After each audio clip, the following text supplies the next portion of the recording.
Hey guys, let's get more news about Warriors, but first, don't forget to subscribe to the channel and leave a like. Brooklyn Nets make record-breaking announcement during game versus Warriors. The Golden State Warriors closed out a 5-game road trip on Thursday night against the Brooklyn Nets at Barclays Center. In the midst of a rebuild, the Nets have struggled to fill their home arena, ranking number 24 in total attendance in the NBA.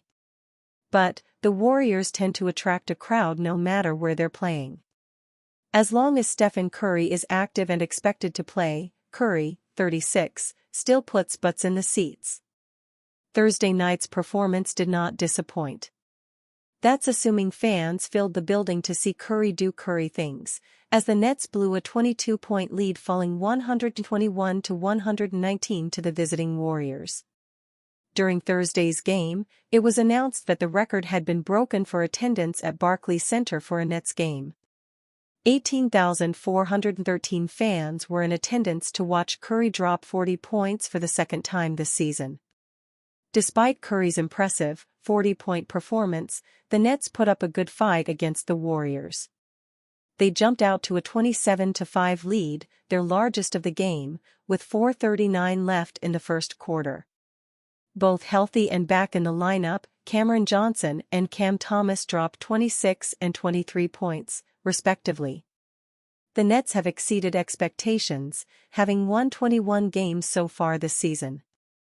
As for the Warriors, after going 4-1 on this road trip, they'll enjoy a well-deserved day off before hosting the Detroit Pistons on Saturday night. Draymond Green, sorry for Towns' loss, says podcast comments about avoiding Butler were what he heard. Draymond Green sent well wishes to Karl-Anthony Towns after the death of a family friend, but said Thursday he was just relaying what he heard when he said on his podcast that Towns didn't play for the Knicks against Golden State this week because Jimmy Butler was in the building. Towns was listed out for personal reasons when the Warriors beat the Knicks 114-102 on Tuesday. Green, during his podcast with Baron Davis, said that some would say he didn't play because Jimmy was in the building. He was referencing the tensions between Butler and Towns when they were teammates in Minnesota when Butler was seeking a trade. Green said on the podcast he talked to Towns' father when he saw him at the game. His pops is an incredible man, but they say KAT didn't play because Jimmy came into town, and you know him and Jimmy had the infamous practice in Minnesota, Green said. Towns rejoined the Knicks in Los Angeles for their game against the Lakers on Thursday and told reporters there he had been away from the team to be with his family after the death of a friend. This is one of those moments where I had to be there for my family and be there for the kids that lost somebody really special to them, Towns said. Green was not aware of that until after the Warriors' 121-119 victory over Brooklyn on Thursday. That's unfortunate, I am sorry to hear that. That sucks, Green said. But my comments that I made were what I heard was this. That's what I heard. So I do send my well wishes to him and his family. So it's unfortunate, you never wish that on anybody, but the Draymond Green show with Baron Davis must go on. Life is pretty good for the Golden State Warriors right now. The team has won 8 of their last 10 games, including a decisive 114-102 victory over the New York Knicks on Tuesday night. Steve Kerr believes there is a clear reason for their recent success. The win on Tuesday was all about hanging around in the first half, when the shots were not dropping as much, and then bringing things home in the second. The Warriors dominated both the third and fourth quarters, outscoring the Knicks 67-47 overall in the second half.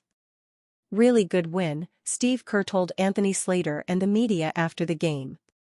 They all count obviously, but it felt good on the road, on the back-to-back against a great team, and kind of hanging in there when shots weren't going in the first half. This next part was the most eye-opening message sent by the Warriors coach at the press conference. I give all of our guys a lot of credit because they're finding a real identity and it's fun to watch unfold, Kerr said. When further prompted on what that identify was, this is what the 4-time championship-winning coach had to say. We're a two-way team. Last 10 games I think we're second in both offense and defense. Obviously small sample size, but that's when we got Jimmy Butler. Things have clearly turned with him. Steve Kerr likened Butler and his impact to another former Warriors great in his response. What he's adding is that maturity and poise that we've made the Andre Iguodala comparison. He's not the exact same player as Andre Iguodala, but he has the same influence. He's constantly reading what's happening, settling us down and creating good possessions at both ends. Steve Kerr getting Stephen Curry, another star, to help lead the charge in Golden State has been exactly what the doctor ordered for the Warriors. The team has comfortably climbed up the standings since Butler's arrival and now occupies the 6th seed in the Western Conference. Jonathan Kuminga gets injury update before Warriors Nets. It feels good to be the Golden State Warriors right now, doesn't it? The Warriors are 8-2 over their last 10 games and have looked like a team reborn since the addition of Jimmy Butler. There remains one more key piece of good news that the franchise will await. The Warriors will travel to the state of New York to take on the Brooklyn Nets on Thursday night. Golden State has as close to a clean bill of health as they could ask for. Anthony Slater reported that the majority of the Warriors are fully clear of the injury report for the matchup against the Nets. There are two notable exceptions to that. Gary Payton II would be one of them. The defensive guard is listed as probable, offering optimism that he will play, barring an unexpected setback. Jonathan Kuminga is the major name to look out for. The Warriors forward has been out of the lineup since suffering a right ankle injury on January 4 against the Memphis Grizzlies. While Kuminga's return date is certainly looming, it will not be against the Nets. The 4-year pro has once again been listed as out for this contest. Kuminga has averaged 16.8 points, 5.0 rebounds, and 2.2 assists per game, with shooting splits of 46-35-64 during the 32 games played in the 2024-25 NBA season. The rising star was really hitting his stride before the injury. His averages were up to 22.7 points, 7.1 rebounds, and 3.0 assists during his last 7 games before going down. As Warriors fans eagerly await the return of Kuminga to the lineup, they will want to know that Nets big man Noah Clowney is listed as out for Thursday's matchup due to an ankle injury of his own.